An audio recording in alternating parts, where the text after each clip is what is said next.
I have an interesting question from the scriptures. The most peculiar prophet of the Old Testament era, although he starts in the New Testament as far as we record it, is John the Baptist. And what's most strange about John the Baptist is if you look at his life, it does not make sense why people listen to him. So for instance, John wears a camel's garment for clothing. This is very atypical even for the ancient world. This is like a hermit's garment. And John the Baptist doesn't eat normal people food. He lives off locusts and wild honey. And John doesn't live with people. He lives in the desert or in the wilderness of the Jordan. And so John doesn't have normal things to commend his message to people. So it's very extraordinary that the Gospels record that people came out from all Judea to be baptized by him. And even his message was a very peculiar and severe message. It is an incredible thing that anyone wanted to hear what John had to say. It says in Luke chapter 3, you brood of vipers, who warned you to flee from the wrath to come? Bear fruit in keeping with repentance. Every tree that does not bear good fruit will be cut down and thrown into the fire. That's pretty incredible. And it didn't stop people from coming to be baptized.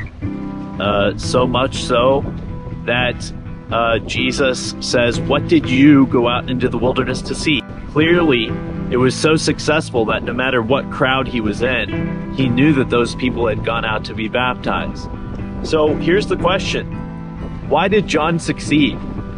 Why was John's message so well heard and received? And when he spoke this severe word, as it says in Luke chapter 3, why instead of deserting John, did they instead say, "What must we do?" Which is what they said. And John gave them specific things to do. And each of the individual categories of people asks, what should we do? The soldiers, tax collectors. And John gives them specific things for how they can bear fruit in keeping with repentance. And to our knowledge, they did.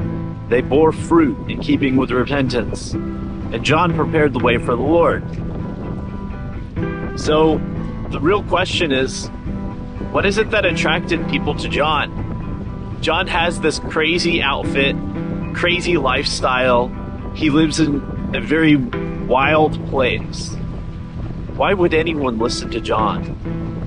John, as it happens, is a prophet, but not every prophet has people revealed, has the Lord honor what they say. And it says that John was in the wilderness until the time of his revelation to Israel, the revealing to Israel. It seems that God just put a powerful attraction on John and his message, even though it was so severe and hard. And if you look at the church of today, for the most part, there are Bible-believing churches that preach the same thing as John preached. They don't bear the fruit like that. They don't have people saying, what should we do? The tax collectors don't want to come. That's like the people who are crooked in their financial dealings. The soldiers don't come. That is people that manipulate uses of their power. They don't come and ask, what must we do? So what's the difference in the effect of the two messages? It's the same message. Why are there two different results? It is because God is with one and not with the other. God is honoring the message of one and not the other. If you want the message of the gospel to succeed, pray God onto your side. Pray that God will come and honor the message that is preached, the old-fashioned gospel, the old message, the once-for-all delivered gospel.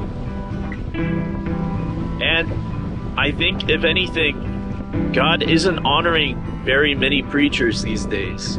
He's not honoring the message of the gospel, even by those who preach it in the same content as John. It's time to search our hearts, ask the reason why. Why would the message of the gospel not be bearing fruit in this season?